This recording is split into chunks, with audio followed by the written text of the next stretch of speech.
Okay, all. Hello, everyone. Welcome. We are getting started now. This is a little different approach than what we've used in the past. Our moderator is Dwaine Canova, and he will be with us just shortly, and then he'll take the reins from me. Gloria, I'm here, but my camera has gone out on me. No explanation, and I apologize. Okay. But Well, then you go. You go ahead and do the introduction then. Okay. Well, what I'd really like to do then, thank you, is I just want you to know that what we're doing today here with authors, and just a little thing about authors is about gift giving. Authors write books because they want to gift something. Mm-hmm. And so when they give a book, it's a gift. And so they're giving of themselves and they're giving of what their thoughts are, but it's a gift and giving kind of experience. And so what we're going to talk about today is a book writing process. And it's going to be just, I think, one of the most spectacular things we've done. And I'm sorry my camera isn't here, so you can't see my full face of excitement about this whole thing. But this is just one of the most fun things. And just a little quick background, and you'll see why it's so exciting, is at 40 years old, I started playing golf, and I played golf for about 20 years. So I fell in love with golf and played golf all over the world. But I love watching golf. And one of the real contributors here today is the person who made for me the most marvelous golf event I've ever seen on national television.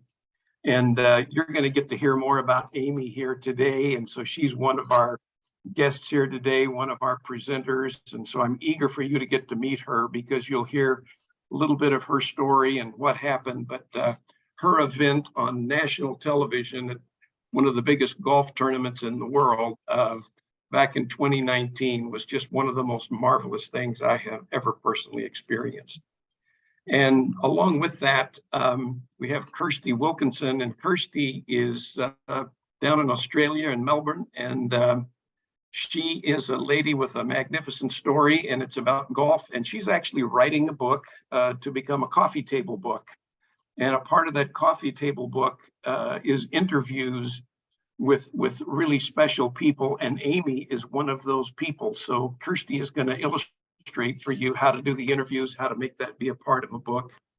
And we'll also hear from Elise Krentzel today. And Elise is someone who has written books where there's a lot of interviewing involved. And so as Kirsty is going through the process, Elise is going to give her some input, advice, things she's learned, some of the things that she has really made a big difference in. So you'll hear from Elise today on that.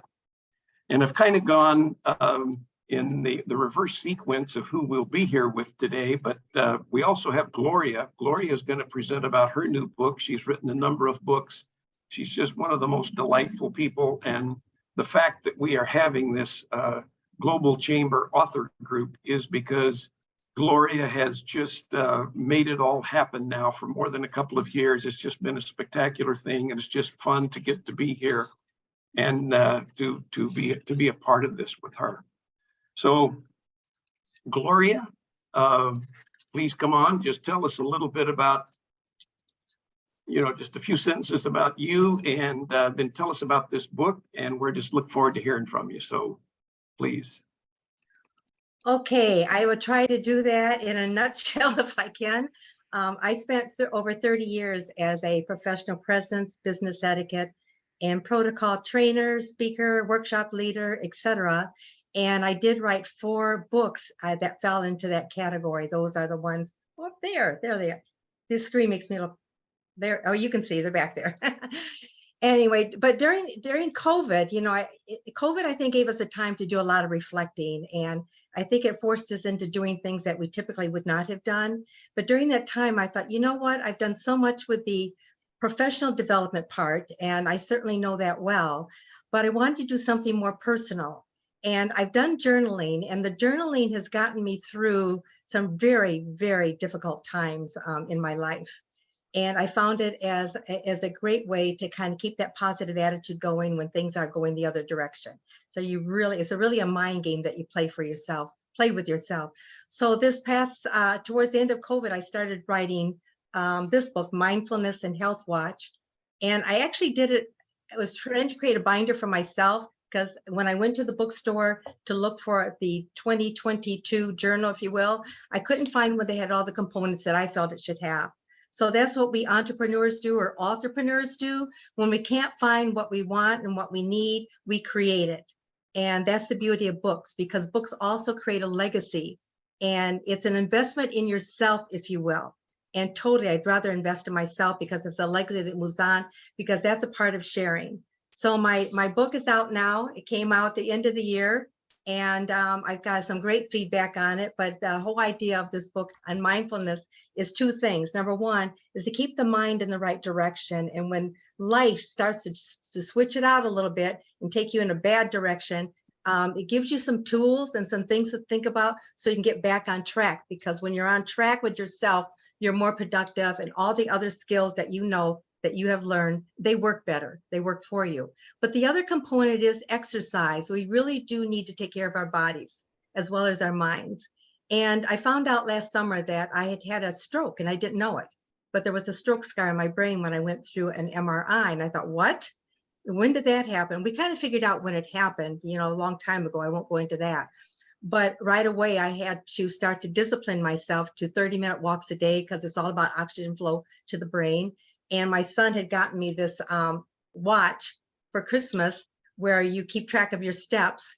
And as I started doing all that to try to get myself healthy again and take care of myself better, I thought, well, why not add that to this book? So every week, every day, you do record your steps, or, at the end of the week, whatever exercise routine. But the whole idea of the book, in a nutshell, is to create a healthier person, mentally and physically. And I want to help everybody else do that. Just as I'm doing it for myself, I want to help you do it for you.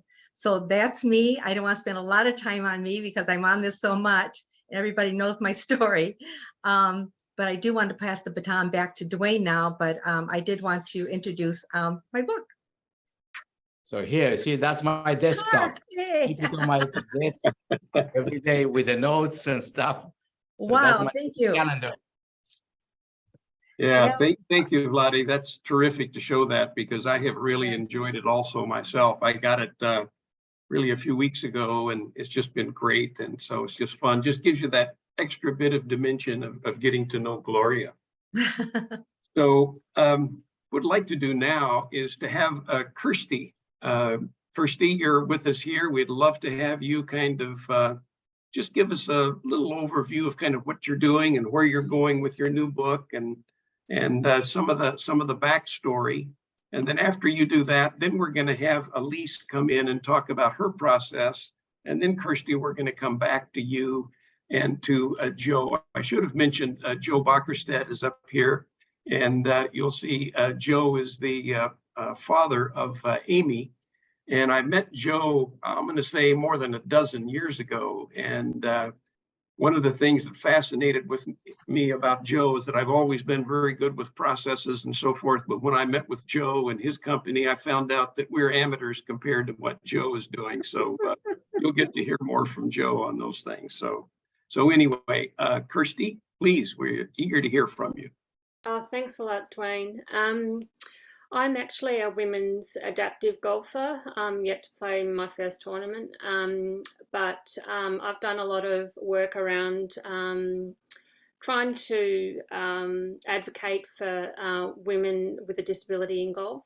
And I was talking to Gloria about my idea of putting a coffee table book together, because I think there's some amazing women that are in the disability space who play golf and just felt they weren't getting enough recognition. So, and that's sort of how it started. And then Gloria introduced me to Dwaine, and that's sort of, I guess, how it all started.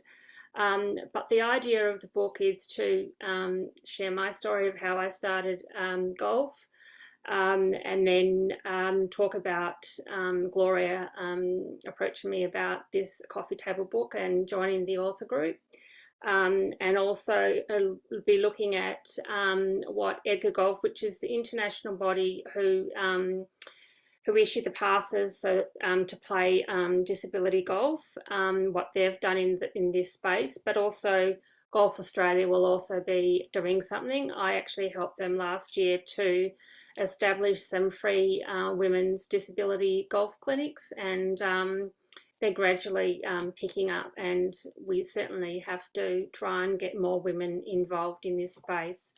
And then I'll be interviewing probably up to 10 women with a disability play golf, and who've made a great impact. And I think Amy is just one of them, and is, you know, very special. So I guess that sort of, and the people that I've chosen are from all around the world.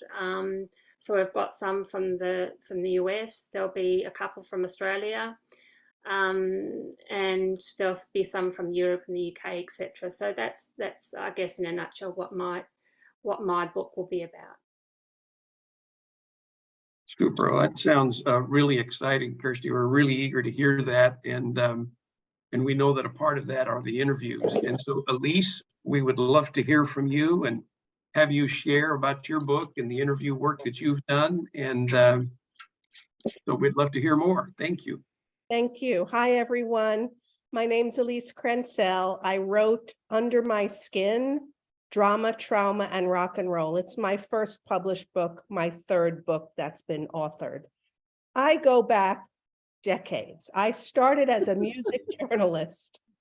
And as a music journalist, I interviewed everyone from David Bowie to Tina Turner, from punk rock stars like Elvis Costello, and I toured with Kiss. From that point on, my interview technique, as well as the writing, morphed. I had 3 businesses over the course of my life, so one could call me a serial, as Gloria says, authorpreneur, entrepreneur. And my most recent venture over the last 5 years has been to coach others as a book coach to write their own story. And in the case where they don't write the whole thing, or do not want, or may want to write part of it, I offer ghostwriting. Now, part of the book coaching is teaching people how to conduct interviews, because anyone can ask questions, but how do we make them relevant and exciting, intoxicating to the story? And that is what I do, and I hope I can share some of that expertise today. Did you want me to go into that now, or what? Yes, if you could do just an overview of that, Okay. Elise, and then I think reinforce it when we get into the process. That would be perfect. Okay, so everybody has gone to middle school and high school, and you've learned about the 5 W's: who, what, where, when, why. That's stating the obvious. So, for example, in a case of this coffee table book, we know that the women here have an ability, and I will turn that around. It's not a disability, it's an ability, because they have abilities that we don't have. And that's how I would turn the interview questions. Turn it around. Does that make sense? Mhm. In other words, find out how everyone overcame their disability through the background. Obviously, something egged them, motivated them. People believed in them. It could be their parents. It could be others in society. It could also have been the negativity hoisted upon them that they turned around. So those are some little tidbits. Thank you for that. Thank you for that, Elise. That's really, really on point for us. And so now what would be nice is is to really hear from one of the folks that's going to be interviewed for Kirsty's book. And Kirsty, did you have anything to say before we ask Amy to come on? Oh, no, not really. Yeah. Okay, so you're all set. And Yeah. so ready now, Joe and Amy, we would just love to hear your story, and I'm just fascinated to get to hear you live today, because I've enjoyed so much watching you through these last few years. So please, Amy, if you will, we would love to hear your story. Joe? All right, yep, sorry about that. What we're gonna do is I thought I would play the video. It's 2 minutes and 30 seconds to get everyone sort of background. And then Amy will come on, and she has a little prepared talk that she gives that sort of gives her bio and her background. Kirsty's gonna ask her a couple of questions. And then I'll pitch in after that if we have more we want to discuss. It's a pretty involved story, as you might imagine, and so I'll help out where we need help. But I'm going to share my screen if that's okay, and I will put the video on, and we'll go for a couple of minutes with that, and then we'll be right back.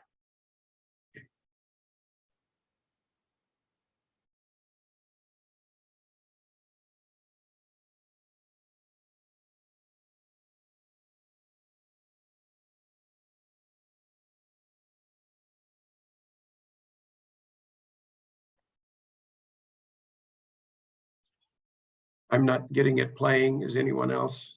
No. No. No.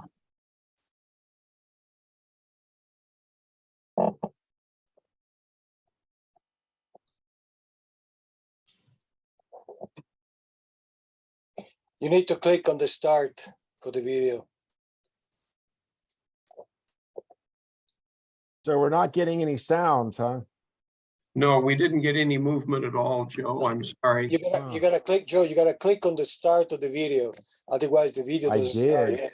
So the video was playing, but apparently. Not Oh, with it's us. playing for you, but not for us. Is that correct? Yeah, Yeah. so I was sharing screen and it didn't work. So my apologies. Let me do one thing real quick. I can take another route here.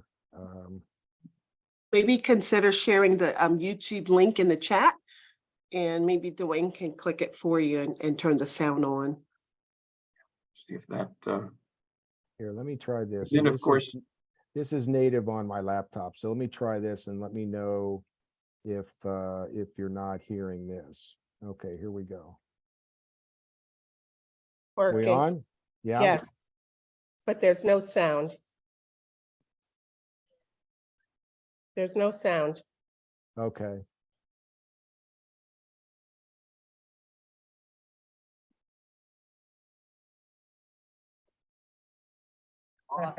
You want to hit a shot? Okay, can you hear now? You do? yes, we're going to hear the sound. Yeah.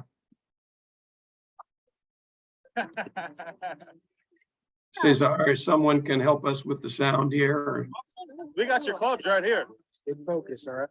It's on, it's just going in and It's out. on now. I'm sorry. I interrupted. Okay, can you hear it?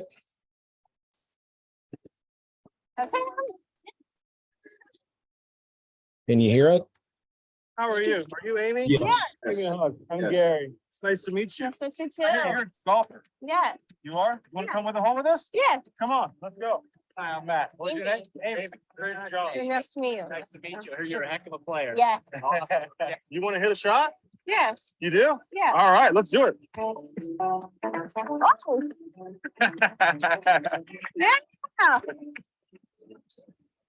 What's your golf? We got your clubs right here. Good focus, all right? they love me. I know about that. Here you go. Let's do it. Yeah. Need a tee? All right. See the flag right in the middle? Yes. You got this, kiddo. Yeah, I got this.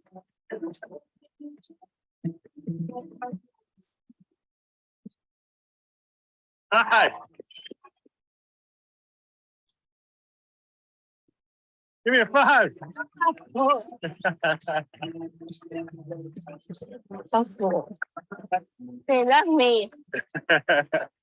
Awesome. Awesome. You like all these people? Yeah.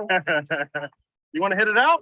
Yeah. You do? Yes, I do. Let's do it. I got this. I love it. You can do this. You can do this. Nice. That is awesome. That is awesome. Let's go. Let's go, bud. We're gonna make this. Okay. Yeah. That is so good. Thank you. That was fantastic. Thank you. It's amazing. What do you think? Going a little left? Yeah. Why don't you go ahead and make that? Okay. I got this. You got it? Yeah. Let's do it.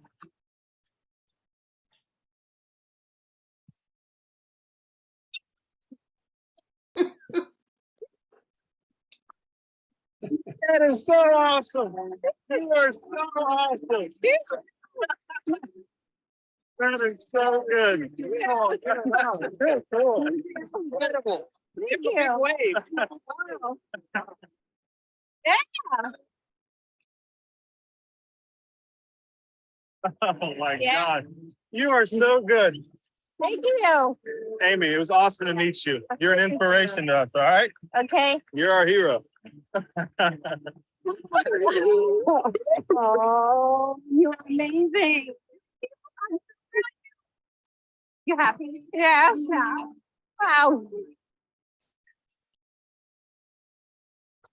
Okay, so my apologies for the technical difficulties there. Hopefully everybody could hear that. That happened 4 years ago, Tuesday, at the 2019 Waste Management. So Amy, why don't I turn it over to you and you can give a little talk, okay? Hello, everyone at Global Chamber. Thank you for inviting me. My name is Amy Bockerstette. I am 24 years old and I live in Phoenix, Arizona. 4 years ago, I played the 16th hole during a practice round at the Phoenix Open with Gary Whelan and made a par. It was so exciting. Before each shot, I said, I got this. That video has had over 55 million views, and that moment changed my life. I started playing golf when I was 14 years old, and I've been playing ever since. I am the first person with Down syndrome to receive an athletic scholarship to attend college. For 4 years, I was a student athlete at Paradise Valley Community College in Phoenix, where I studied dance and played golf. Going to college was always my dream, but my parents weren't sure, but had to make that happen. When Paradise Valley offered me a golf scholarship, my dream became a reality. In 2021, I made history again when I became the first person with Down syndrome to compete in a national college championship. Thanks to golf, I appeared on the Today Show with my friend, US Open champion Gary Whelan. I was at Fiesta Boat Parade, Grand Marshal. I also attended the ESPYs, and I am a member of the President's Council on Sports, Fitness, and Nutrition. Last summer, I was thrilled to compete in the USGA's inaugural US Adaptive Open at Pinehurst. I was proud to finish 10th of all the women golfers. It was so amazing to compete in the major. I loved it because of golf, I also had the opportunity to travel and advocate for people with Down syndrome and other disabilities. This is my favorite thing to do. I love making new friends. To me, I gather this means to focus, work hard, believe in myself. So on my 21st birthday, my family started the I Got This Foundation. I will go to pay it forward so that athletes like me can be included playing golf. If there is one thing I've learned, anything is possible. I got this. And guess what? By working hard and believing in yourself, you got this too.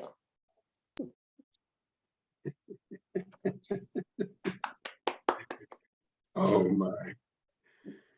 Amy, I tell you, I know you said that time with Gary Woodland changed you, but your time with Gary Woodland changed me. So you are just a marvelous, marvelous young lady.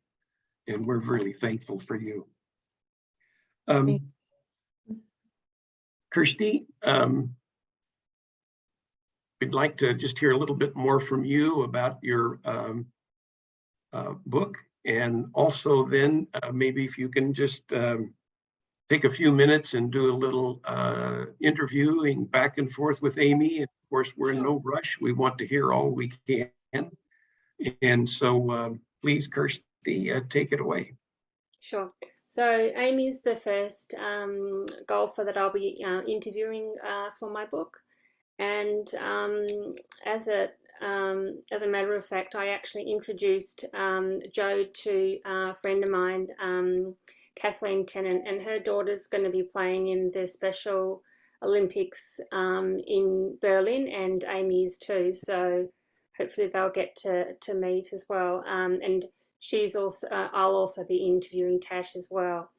So I thought go through the just a few quick questions for Amy. How did you get started in golf? I started playing golf in 8th grade. I took 30 scramble with my dad and with my sister. I took lessons. Oh, great.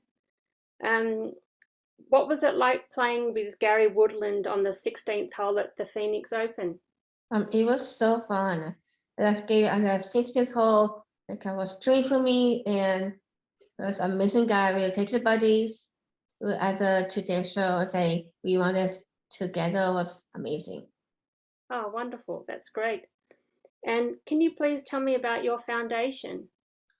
Yeah, so we started the I Got This Foundation my 21st birthday to pay it forward. So we started the I Got This Golf Academy to teach people with disabilities to learn how to play golf. Oh, that's wonderful. It's a great thing that you're doing. Thank you. So Kirsty, Amy has been in a couple of coffee table books. I think Jenny was gonna hand them to her and she'd let her show you. So the one book is called Just Like You. That's a book about people with Down syndrome and their achievements. And that was actually done by a high school in California. One of the teachers and his students did the photography and then interviewed Amy and wrote the article. So you see a little bit of that book there, Just Like You. And then there's a second book, an Arizona book. So there's an Arizona group that celebrated the 48 most intriguing women of Arizona just this past year. And so Amy was named as one of the 48 most intriguing women of Arizona. So they obviously took a nice photo of her and did an article, a one-page bio of her history as well in that book. So that gives you a little bit of a sense of a coffee table book and what's been done before. Oh, that's So, great. Fantastic. Yeah, if and there's any other questions, I'm happy to answer. Amy done the heavy lifting already, but Dad's got, the stories. And so anyway, just back to you and Dwayne, we can do whatever you'd like from here. But thank you, Joe, and we've just been terrific. And so we'd like to just have a little bit of time here with Elise now. Elise, if you could just give us your thoughts and pointers for Kirsty. And I know we have a time constraint here today, so Sure. keeping the not so much from your standpoint, but I know with Amy and everything that we didn't want to do an exhaustive kind of process. So maybe if you could just take us through sort of I'm going to call it more of a general lesson of how we would do these interviews. That would be very helpful. Of course. And first I want to say, Kirsty, thank you for this book and the whole idea. It's wonderful. And Amy, you are fantastic. Thank you. You make the whole world smile. Yes. A little tear. Okay. So the overview is this. Obviously, when you're interviewing, you should really know your subject thoroughly by researching their life. And that includes not just interviewing the subject, which I would put last, it's getting the surrounding material. Consider interviewing significant others around the person before you go into your main interview, because you want background material. You want to get their impressions and their stories. You also want to get the interaction with each individual with the subject matter. Everyone obviously has their own relationship, in this case to Amy, or any of the others you're interviewing, Kirsty. So it's good to get a good 2 to 4 people that know the subject really well. Then during your interview process, digging deep is what you want to do. Otherwise, questions could come off like a teenager's. When I first started interviewing, I was a teenager, and I can see the difference between those questions then and now. So then I was enamored with the people that I was interviewing. So I'm sure it came off with that naivete, which is okay. It's important to show your emotion during an interview so that your gesticulate, your facial expression, you smile, you show surprise, you show interest, because nothing says I'm listening to you more than the questions you ask about the person, right? Who doesn't like to speak about themselves? I guess no one. So in digging deeper, of course, you do it by layers, because the person has to get comfortable with you. They have to trust you. Nobody is going to tell you about the darkest days of their life or their experience unless they feel that you can either walk in their shoes or at least have a more than a modicum of empathy. That's why great interviewers such as Barbara Walters were on the air for so long. Or Oprah, she's fantastic, right? She's herself, and that's what you want to be, Kirsty. So it's not just the interview questions, it's you yourself as the interviewer to be comfortable and confident. Also, pardon me, allowing for spontaneity during an interview is really important. Of course, you have your questions, and you can see anyone on a podcast, on a YouTube, they have their questions. However, there's room for spontaneity if someone cracks a joke or someone goes off script. Maybe you want to follow that. Follow down that rabbit hole. Who knows where it will lead? In other words, just be open to have a little room to go off script and allow it to flow.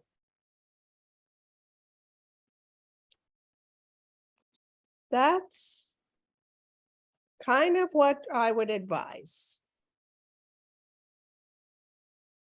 So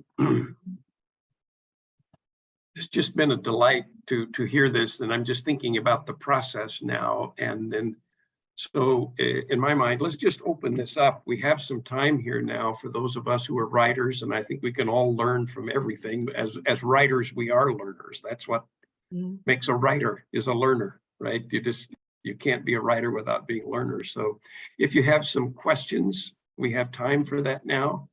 And Joe is available to us, and of course, Kirsty and Elise and Gloria. Gloria, you're still here with us, I hope. Oh yeah, I got my hand up. Looking at my screen and trying to see everyone here. So we're just eager to kind of have some back and forth about this now. Comments, thoughts, suggestions, and just share your enthusiasm for this. I appreciate it. Okay, I think I'll go first if you don't mind. I know Lainey's got her hand up too. My question to you, Elise, is out of the interview or the presentation that Amy gave us, Yes. and the questions that Kirsty asked, what are the high points of that conversation that would you pull that you feel would be great for the book? Thanks, great question. So I think, first of all, talking about the foundation,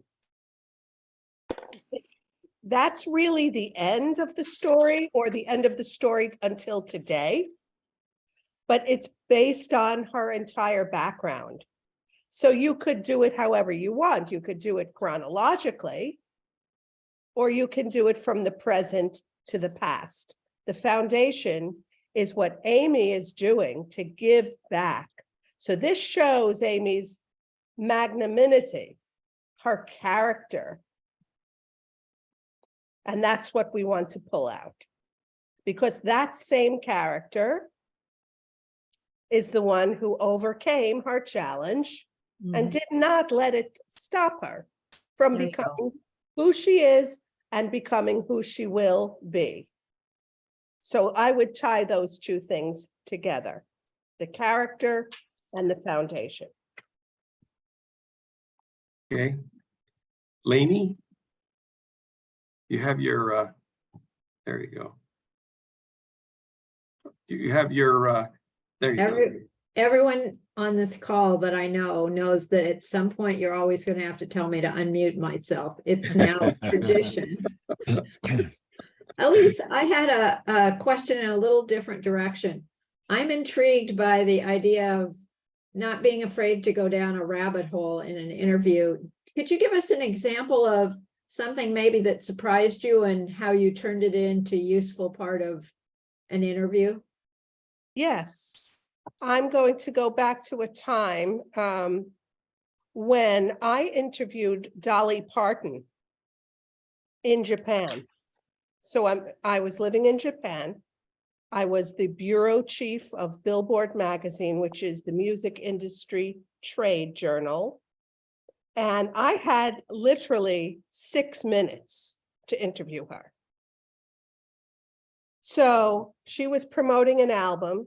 She was coming off stage. I had to conduct the interview backstage. A lot of noise, roadies, people pulling at her left and right, left and right. So of course I wasn't going to talk about the album. Everyone knew how many LPs that would sell. I wasn't going to talk about her time in Japan. She already gave interviews and talked about Japan. So I chose to speak about her outfit, which was glittery, as she is known to wear her glittery outfits with a very, very, very exposed breast line. Not common in Japan. So that's what I talked about. It was a little daring. Like, hello, Dolly, what about this outfit? Did you get stares? Are people offended? And then she started talking about herself, pardon me, and how she wasn't afraid of any stares. And I said, yes, but your height compared to most people's height would have a direct beeline towards towards those things. And so she cracked up laughing and then gave stories about how that wasn't just true in Japan, but rather all over the world. Mm. Nice. Very, very nice. Good, good. Any other questions? Dana, looks like she has one. Here we go. Hi, Elise. I really like the way you took that situation with Dolly Parton and pivoted and still made it enjoyable for those 6 minutes. And it kind of reminded me of a time when I was campaigning for Obama, and it was Women for Obama. It was a fundraiser, and I knew I was going to have the opportunity to meet Michelle Obama, possibly, but being ready. And I said, well, what am I going to wear? What am I going to ask? And I'm sharing this too, because it was a lesson I learned not to ask or share information that she gets asked absolutely every single day. You're much taller than we think. You're beautiful. And we like, those common things.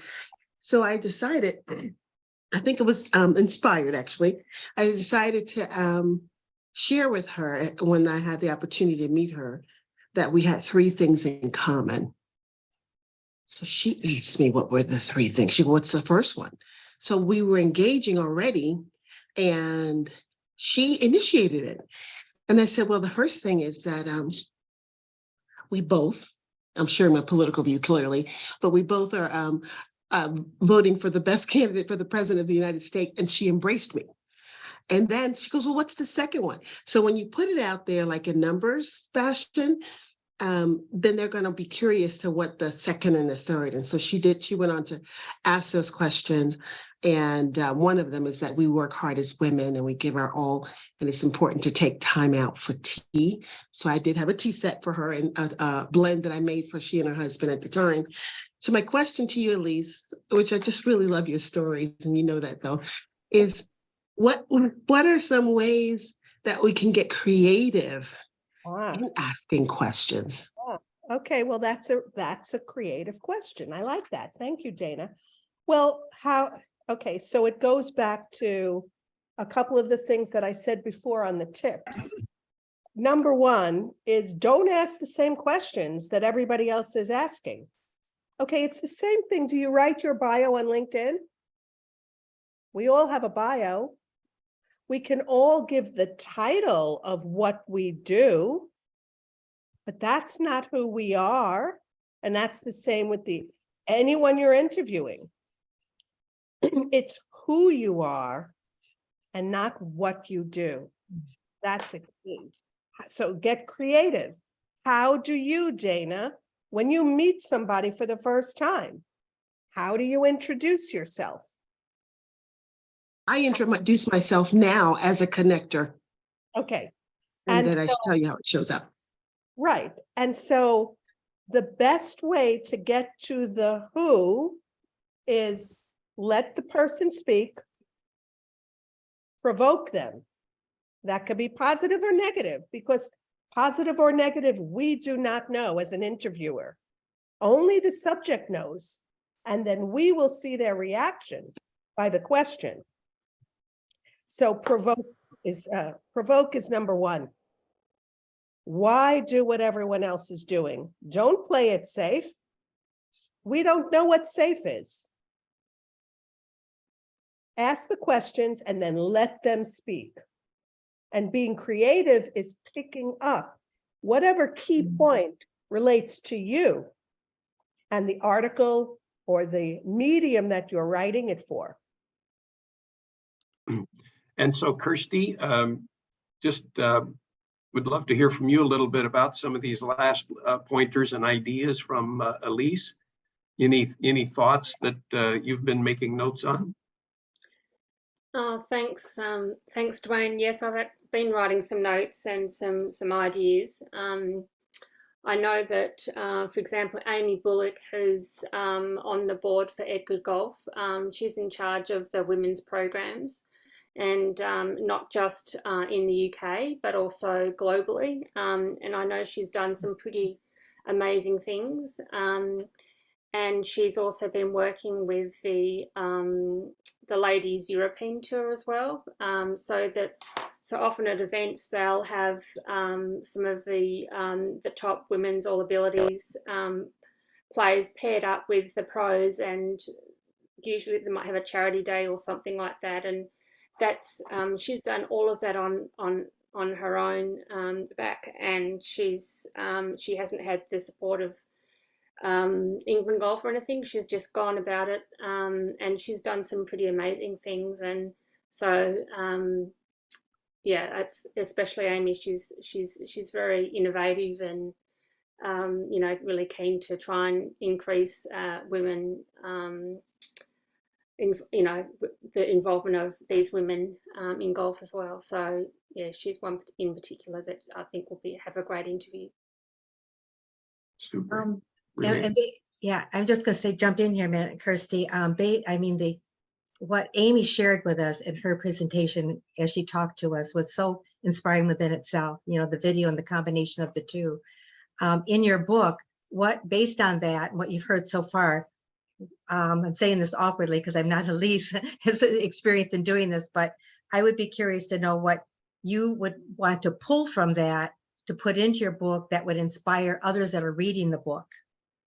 What were the most inspirational pieces of what Amy gave us that you feel would be a strong headline or bullet or something for your book? I especially love the I guess the work that she did with Gary, and I think, you know, that's obviously had a massive impact. I think Amy mentioned it was 55 million views. Is that right, Joe? Yes.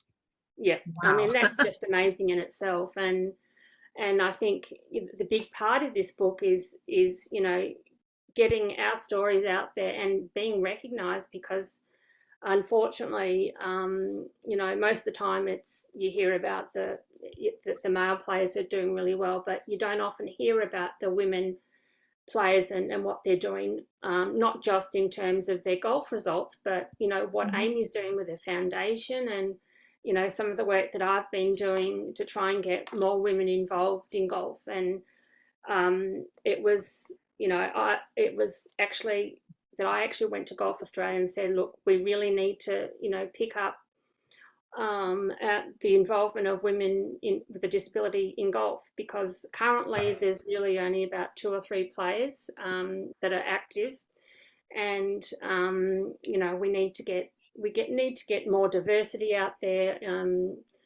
At the moment, Tash, she's got autism, but you know, she's done amazingly well. She's now being sponsored by Callaway, and there's another lady who's joined, but you know, pretty much Tash and I are the ones that are really trying to get out there and promote not just promote the game, but promote what you can do. And I liked what Elise was talking about, not using it as a disability, but looking at the ability of what you can do. And I think that's really, really important. And so I think, you know, I'll be focusing on those. But I just think that the impact that you know, that video has had has been absolutely massive. And it just shows you what you can do, you know, and not about what you can't do. Because often, you know, we're told, you know, you can't do this, can't do that. But, you know, there's so many things that we still can do. So, and I've been really inspired by this project. And the last couple of weeks have been pretty tough. I had to pull out of a major golf tournament because of injury, and I was finding it really hard. But this is what's really helped keep me going. So thank you. Thank you, Kirsty. And Joe, would you mind giving us just a little overview of the foundation and just a little update on that here? Sure. So, so what I would say, a couple things.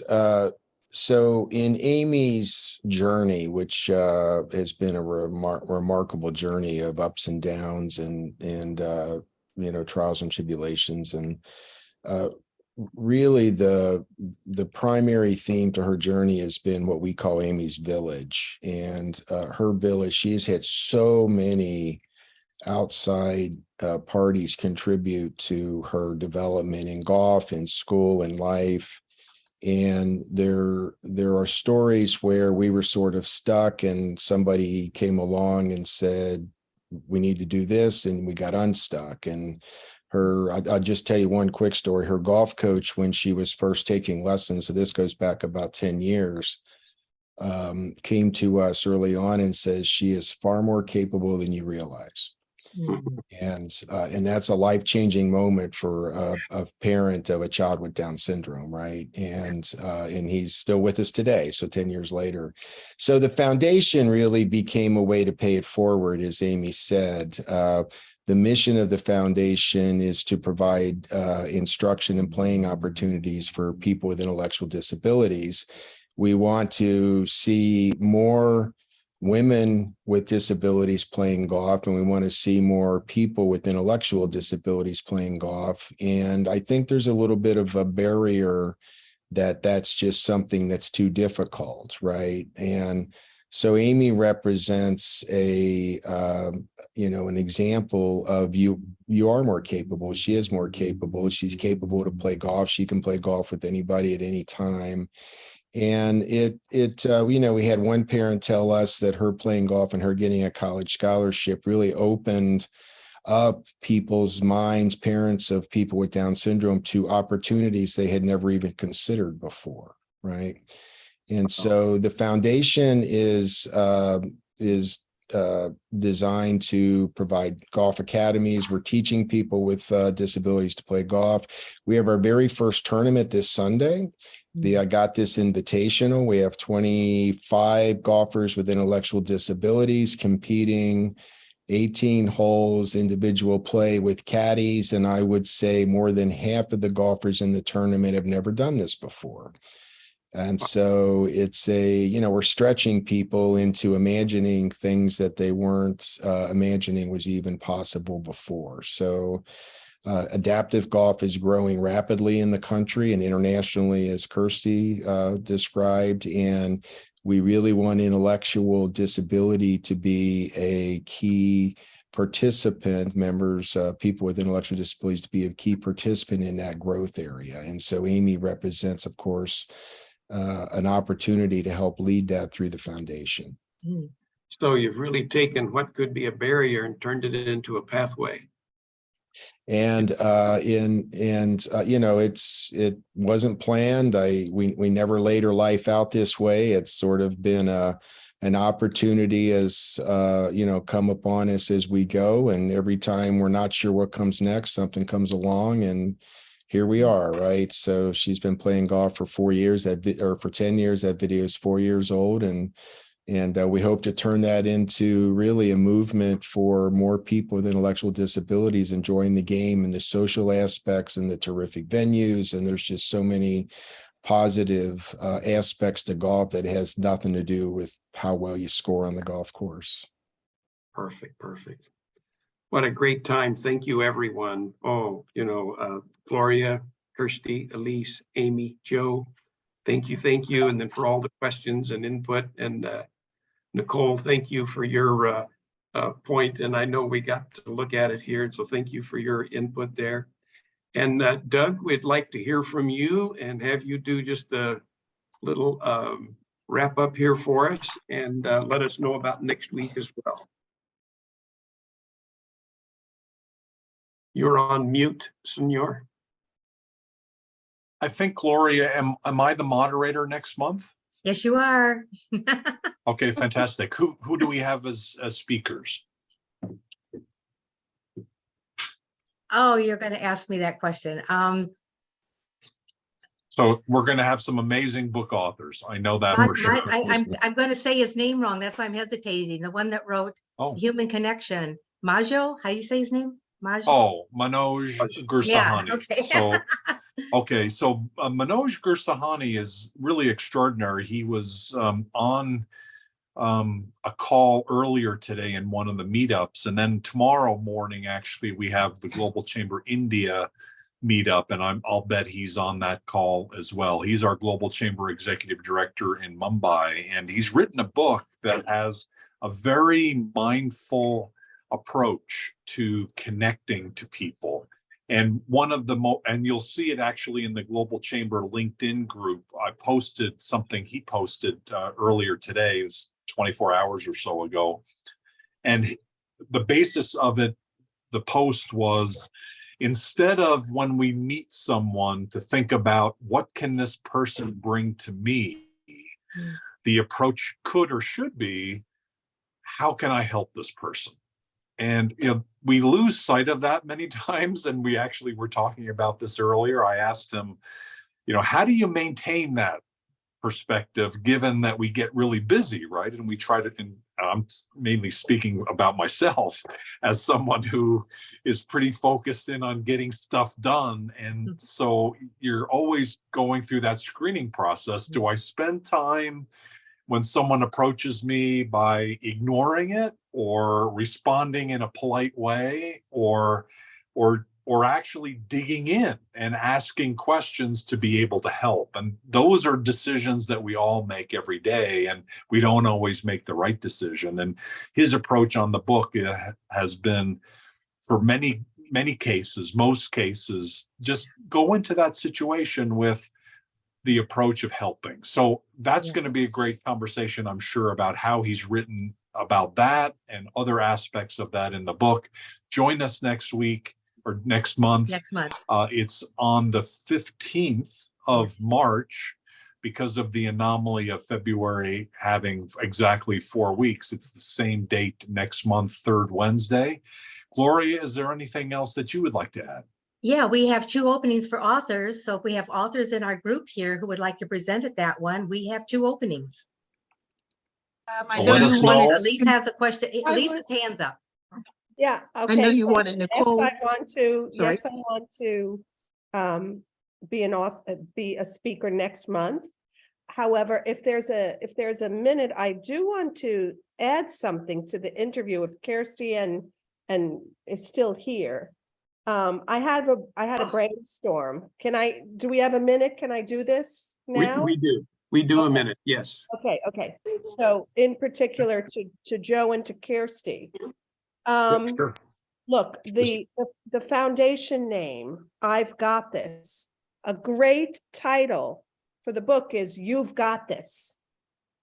Because it's about everyone you want to approach. And who is that? Who's the audience? That, Kirsty, is number 1. And I have an ABC to follow. And this applies not only to book writing, but to business.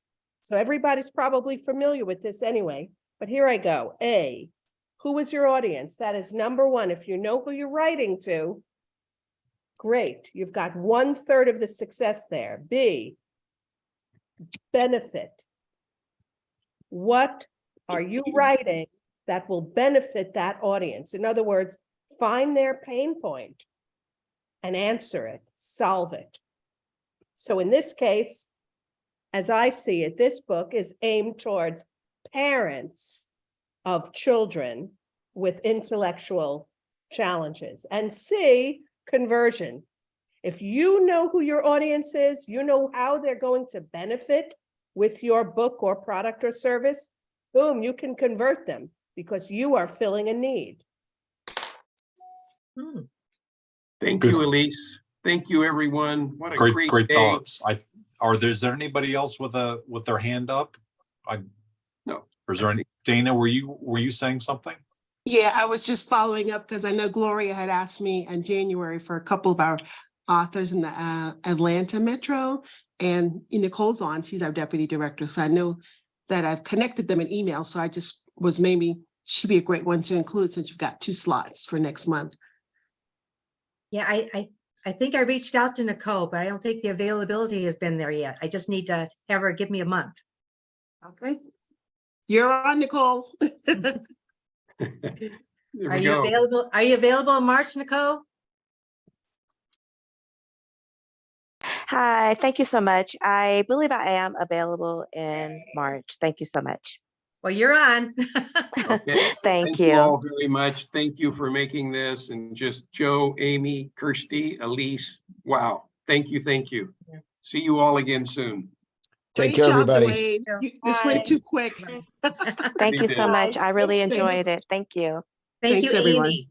Thank you, Amy Thanks, everybody. Take care. Thanks, everyone. Bye-bye. and Kirsty. And we'll close the room here in a moment.